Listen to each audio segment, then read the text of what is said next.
Başka bir yaşılı gurrun verdim bana. Ovamızda at çaparlı bir yaşılı vardı. O pakir yok oldu.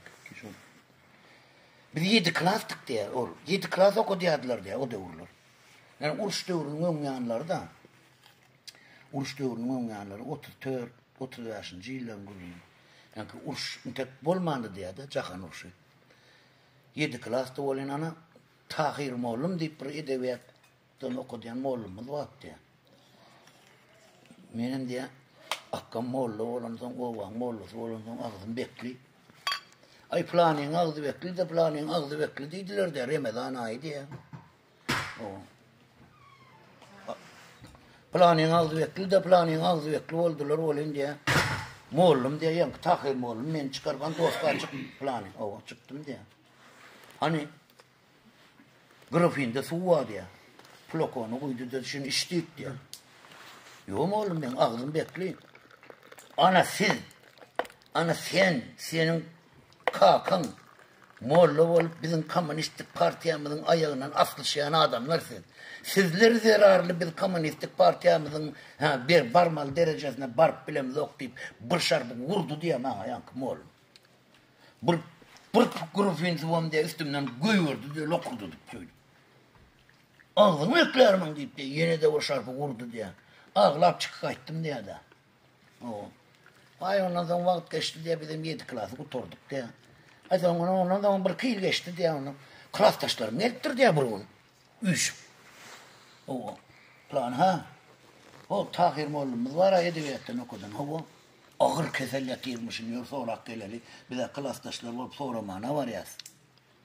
Ay onun yer oldu sonra alıyor gidelim deyip bardık olunca nemeleri yorgun çöylünü diye akmalı dereçelere kapılara. Ayağları kap çıktı diye.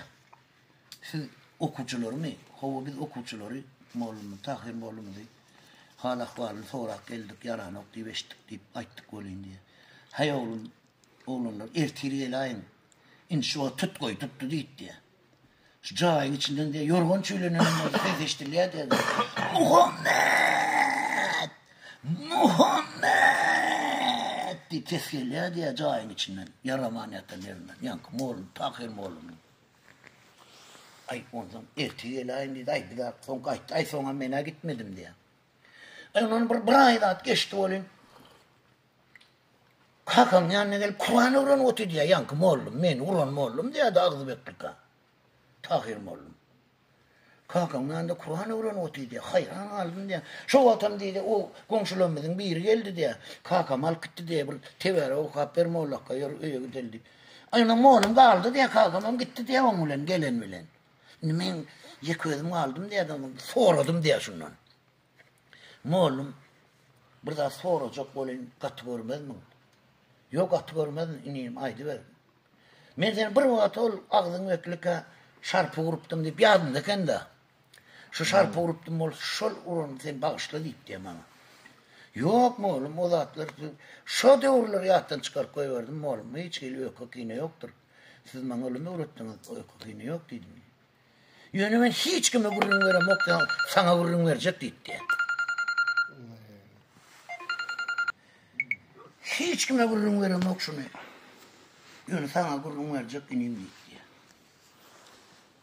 Şimdi yaramaniyatında sonra apardık deyiptir. Sonra apardık moğlum olsun.